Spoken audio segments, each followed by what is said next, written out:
Hi, welcome to the Roundup of indie publishing news and stuff for the 3rd of July 2016. We're from the self-publishing Roundtable, and we're also joined by special guest author Zoe York, who we're going to have here forever and ever and ever. So, hi Zoe. Hello. And I'm Erica Conroy, and I'm joined today by my co-host Chrishaun Keller-Hanna. Hello, all. I get your name right. Yes. Only recently, but I get your name right. There's a lot of names here. Yeah. Okay, shall we get down to business? Mm-hmm. So, at the end of June, Barnes & Noble announced that the launch of Nook Press, a self-publishing print-on-demand platform for paperback and hardcover books, was launched. In addition to this, they provided certain sales targets are met that Barnes & Noble might actually stock these print books in their stores and even allow indie authors into their stores for events and signings. But it's a little odd, though, seeing as they originally launched Nook Press back in 2014, but they didn't allow for those books to be sold in their physical stores. But if you use CreateSpace, then you possibly could have been. Who wants to weigh on this one first? No one? Well, I don't have much to weigh in because I'm a Canadian, so it's not open to me. Right. And the thing is that, yes, it's been around for a while, and we talked about this before, and I'm going to say this again. Barnes & Noble is on their death now, and they're trying to do anything that they can to shore up revenue from what is essentially a losing enterprise. It's kind of like that real old girl who thinks a little bit of lipo and some false breasts will sit up there and bring back the turns and the looks and the catcalls she used to get. No, it just makes you look desperate. It looks like you're trying too hard. And that's how I'm feeling here with this. If they wanted to be a competitor, they should have made it, number one, their search easier for authors. They should have made the uploads easier for authors and discoverability easier. And they did none of that. And they didn't realize until it was far too late. And now they're trying to regroup, and that it's not working out for them. On the other hand, for American authors, it's apparently not a bad way to get hardcovers printed. I mean, I don't think it's a business game changer, but in the short term, if you wanted to have a hardcover and you're an American author, it might not be a bad thing to try. Yeah, I think I read that they were including dust jackets in that one, so that could be quite attractive to some American authors. But yeah, America again. But I just think in general, print is not where indies are going to ever make any amount of money. To be honest, I don't think print is where any author is ever going to make any money unless they're a legacy author who has been around forever, and that's where they already have literally millions of readers, you know? Like I went to, I buy paperbacks from time to time. I was just at the bookstore on the weekend and I bought 2 paperbacks. One of them is by an author who I know is currently about, trying to go indie because she makes no money in paperback. So the fact that her books are in wide distribution in Walmart has no positive impact on her total income. And the other one is from an author who, she's been publishing for 20 something years. And so, her name has a recognition factor to readers, casual readers who pick up her books in Walmart. Does any of that impact on a business plan for an author today? No, it doesn't. Especially when ebooks are affording people to write stories at the lengths that the story should be written at. So there's a lot more shorter fiction out there that probably won't do too well, especially in a paperback. Is there anything else we want to add before we move on? No, I think I'm kind of done on this one. Yeah, I think we're kind of done on Barnes & Noble in general, but yeah. This was very simple. This one was. But speaking of Barnes and Noble, and spam in general, that's just been going around a lot lately for indie publishers, is if you direct publish with Barnes and Noble, then you probably received at least 6 emails regarding your royalty payments this month. So we're not sure what's going on there. It looks like a glitch, but there's been no comment yet from Barnes & Noble. But what was really interesting, speaking in terms of spam, is if you're a Facebook user with an author profile, then you've probably gotten constant friend requests and messages from people claiming to be from the ebook advertising site Books Butterfly. When asked about this on Keyboards, Books Butterfly's response was overly aggressive, but did explain they were going to fix it. Wow, who wants to go first? I found the Books Butterfly people pretty easy to ignore.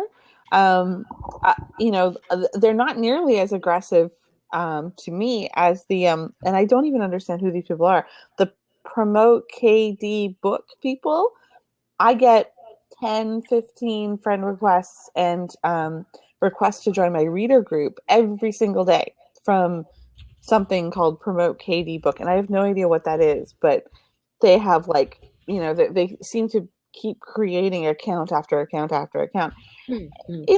It's telemarketing. Facebook is the new landscape, the new frontier for telemarketing. Mm-hmm. Yeah, I haven't been hit by them, which is interesting because I have actually advertised with them in the past, Books Butterfly, but yeah, I mean, 10 to 15. What do they expect to do once they've, become your friend? I don't know. Advertise to all the authors on your friends list. Okay. Maybe, yeah. Yeah, that's the only thing I can imagine. They say that they will invite you to, according to the link on the keyboards, they would be inviting you to a Facebook group, but you can do that without friending people. And you most certainly are more apt to have someone join your group if you're not spamming them 5, 6, 7, 12 times. Yeah. Yeah. And then blocking them, and then somebody else comes in representing the same company. Mm-hmm. Because Books Butterfly said that they have 5 people dedicated to social media, kind of Facebook promoting for themselves. But people were reporting that they were getting up to 20 different names claiming to be from Books Butterfly. Yeah, but they did come back and say how this might have happened. I mean, they weren't working from the same centralized, real-time, updated database of contacts and keeping that up to date. So, in theory, I can understand how all 5 of them might have contacted the same author. But how do you get 20? How do you get 20 different names? Yeah, and let's just assume for S&Gs. There was explanation made that they are overseas and English isn't their first language, so they were using more Americanized names. Let's just assume that they had one other. The math still doesn't. That's still on the level of sketch, and it is the math doesn't match up. Yeah, and I don't think that it's our job to reason. I mean our job as authors in general. It's not our job to reason out a logical explanation for this. If it feels sketchy, then it's just sketchy, and we don't have to put up with that. If it feels gross, we don't have to play. Right, and not only that, but if you're trying to get to the bottom of the situation and finding out, well, why is this happening, having their representative call you a liar, call you manipulative, those things don't help. Absolutely do not help. And being passive aggressive and name calling, that instills no confidence in me that when things go wrong with your service, I'll be able to talk to you in any kind of civilized manner. Especially considering those comments were made on a very public forum. Yes. Frequently by authors, yes. Frequently by authors and by the person who you will be contacting if something goes wrong, right? Yeah. Yeah. And to threaten them with defamation lawsuits, I mean, that just went over the top. We'll include the link later for Keyboard so you can read their response yourself and form your own opinion. Let's move along before we accidentally defame anyone. Earlier in the year, Samhain Publishing announced that they would be closing their doors and reverting rights back to authors. And authors were initially sad, but the proactive ones among them started getting ready for their returned rights. So everyone was quite surprised when Samhain recently announced that they had found a way to continue trading and would be dropping horror in favour of focusing solely on romance. Do we think this is a good thing that they managed to continue trading? Okay, so I'll mix my metaphors. I don't have an oar in this race. Like I've never been published by Samhain. I'm a reader of theirs, so I guess, as a reader, if there's an author who would not be comfortable self-publishing those titles, and I'm glad that those books will get continue to get published, because I always like the way that Samhain has published books, but it's not, they have not handled this in a professional manner, and I get that it's not, that they're not a big company, that that really it's the owner, and she's going on this emotional roller coaster, and man, we've seen it, because her emails have, been really honest reflections of the roller coaster that she's been going on. But, she made a firm decision, and people, and was very clear about that. And then people made business decisions based on that information. And now she's completely gone back on that. And if I was one of the authors affected by that, I would be very disappointed. Because like I said, some of the proactive ones have already gone out and advertised covers, spent money on editing and formatting, and now they find out that they aren't getting their books back. Well, I do think that if anybody went quite to that extent without having a reversion date, then that might have been a little bit premature, because in her initial communication, she didn't give a date. Right? So it's one thing to plan on getting your rights back. It's another to assume that you're getting them back by X date, when that was never said. Right. So, I mean, but being in limbo is a terrible place to be. And it's also a place where it's really difficult to make good business decisions. And she said that they're going to, reopen to submissions in the fall for their, and if somebody were to ask me, is that a good idea? My business advice would be, no, it's not a good idea. This is not a company where you want to tie up rights for the next 7 years. They've demonstrated that they don't have a clear vision for, how they're going to stay relevant in the marketplace. Or even just the options that they've now found in order to continue trading.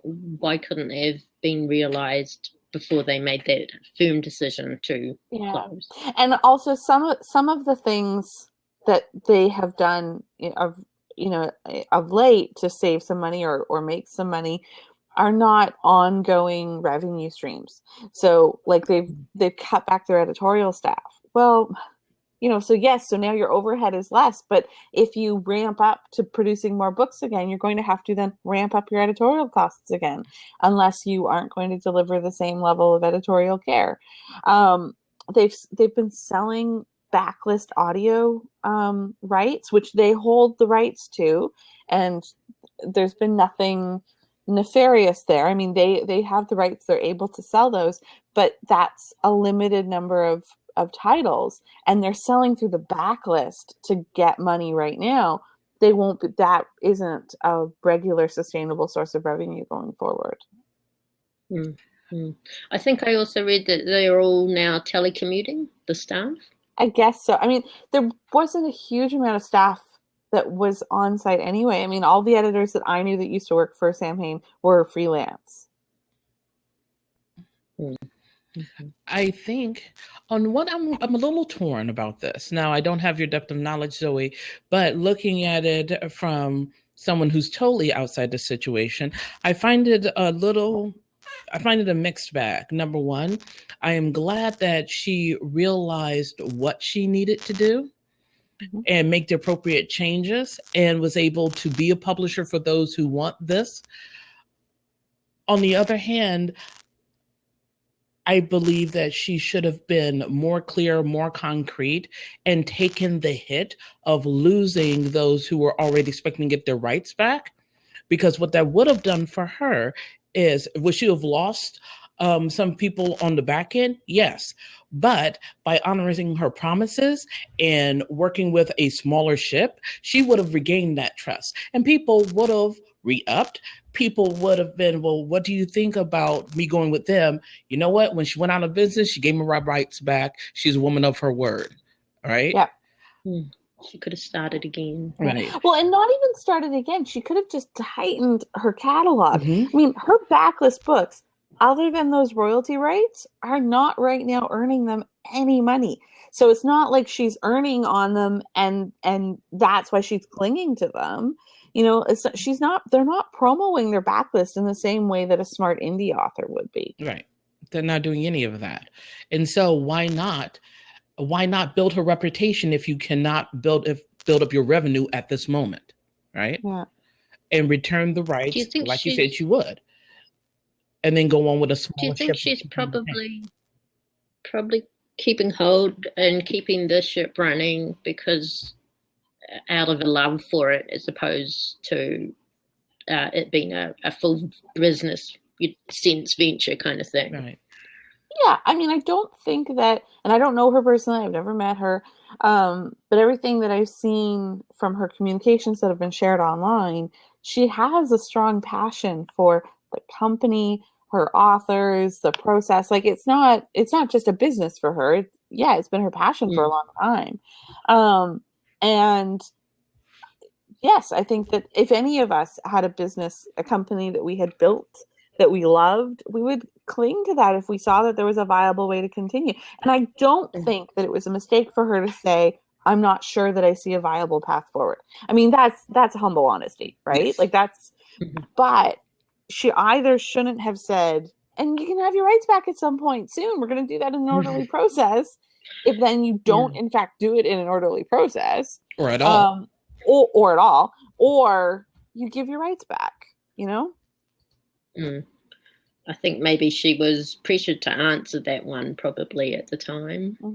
Because she's like, things are not going so great. We might have to close. And authors immediately go, what about my rights?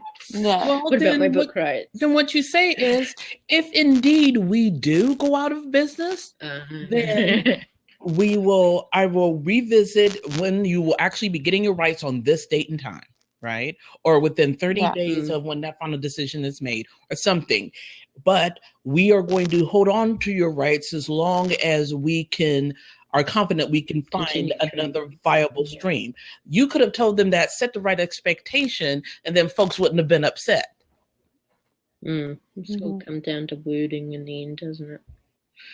Do we have anything else to add before Zoe gets to rant or rant, depending on what country you're in? Rant. Rant, rant, rant. No. What is my rant? Oh, right, my rant about Neilsen. Yes, I'm so excited to rant. Well, in fact, actually, the Samhain thing, it kind of, in some ways, flows right into that. So I'm going to the RWA National Conference in a week and a half, and I'm super excited about that. I am not an RWA member because, I don't have a local chapter, and but I'm super excited to go, and I'm speaking on 2 panels, one on Thursday and one on Saturday. And because I'm registered, I got these emails from RWA, counting towards the conference, super excited, blah, blah, blah.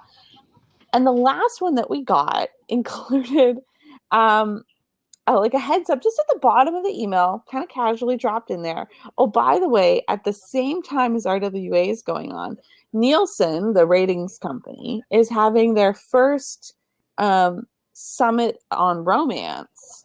And they're also doing it at the Marriott where the RWA conference is.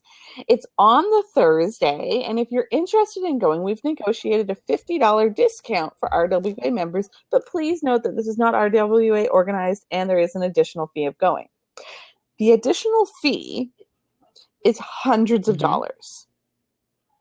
Hundreds of dollars to go to a thing that's happening at the same time as the RWA National Conference, where this bonus thing is having panels which are like weak-ass variations of the panels that are already going on at RWA. And I read the itinerary for the day, and I lost my mind at how, like, there's one panel that's happening in the afternoon, and it's 3 people from publishing houses, and they're talking about 3 people from publishing houses talking about what is selling, who is buying, the impact of self-publishing on the industry, and what are the biggest obstacles and opportunities. And I was just like, well, so what's selling are ebooks. Who's buying? Readers directly from writers who are enthusiastic about their books. Especially on Amazon. Especially on Amazon, but also iBooks and Barnes & Noble and Kobo. I mean, indies are just ruling all over the place. The impact of self-publishing on the industry, well, writers are finally making a living wage. How about that?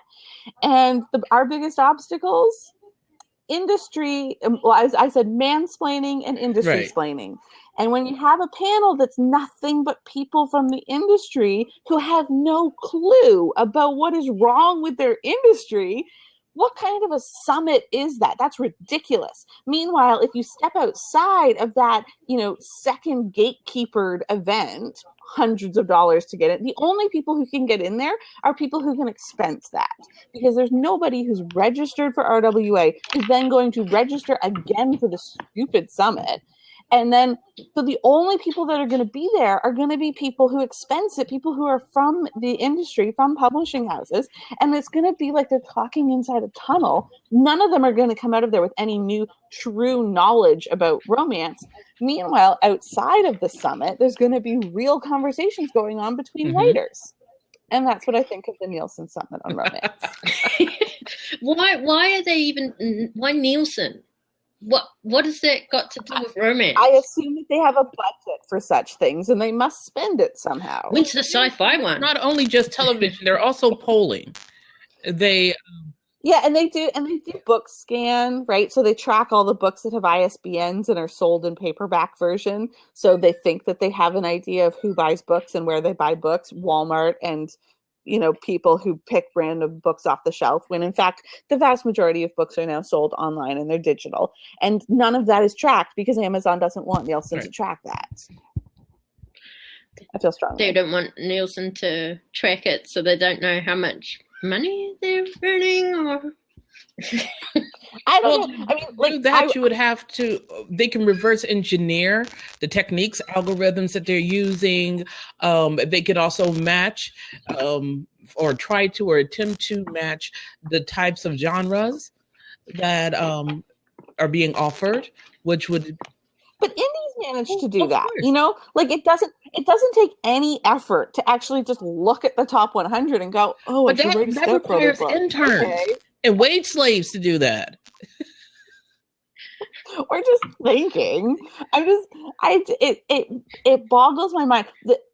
Can you also tell that I'm all like, as excited as I am about RWA, I'm also like, my snark meter is like ramping up pretty hardcore. Well, I went to. I don't even want to. The thing is that I'm trying not to meet you snark for snark, because there's a couple of writers conferences here who they just don't want to accept that indie publishing is a thing.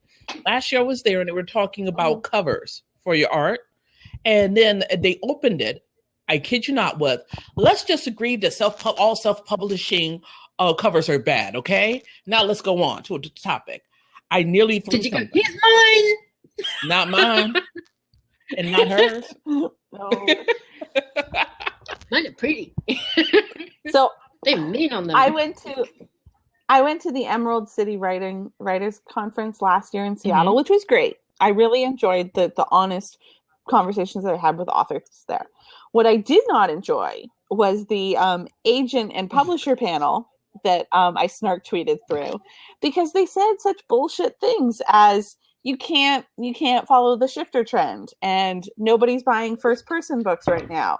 And I was just like, why did they say that though? My bank account says they are. And the thing is that, so one of those editors who said, well, nobody's buying first person right now, she was an editor for Harlequin Mira. And I have a friend who is writing for a new Harlequin thing, which I don't know if I'm supposed to talk about on the air, but anyway, well, I just did. And the books that she sold them are first person, so one hand doesn't know what the other hand is doing, and so they have these like this ridiculous panel at the Neilsen Summit. What's selling and who's buying? Well, it's one editor's opinion about what's selling, and it's not a measure of the industry at all. All you need is for another editor to go, oh no, actually I would buy that. But I think we can all agree that none of them would pay writers any kind of living wage. And so ergo, I'm not interested in anything that they have to say. Fair enough. I'm going to be a real peach in San Diego. Oh yeah, I hope you ask many questions. Especially if you can sneak into one of those panels without having to pay all that money. So I earned blah blah blah from self-publishing shifters. I mean, I know you don't write shifters, do you? Your other pen name. Can't remember what your other pen name writes. They're not selling. What are you talking about? Crazy people. They probably just say coloring books. I mean, that's what's really propping up the print market, isn't it, at the moment? And Barnes and Noble at least have acknowledged that. Yes, only because those coloring apps, they don't do the same thing for me. There's nothing like the smell of crayon. Y'all laugh. Kitty crayon woman. No, the 64 colors and the built-in sharpener. Nothing like it.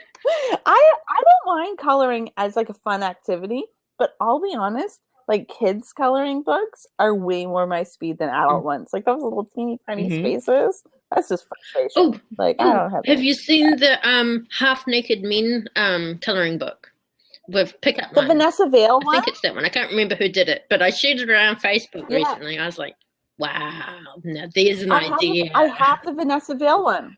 I'm going to do it as a giveaway. I don't want to color Half Naked Men or profanity or mandalas.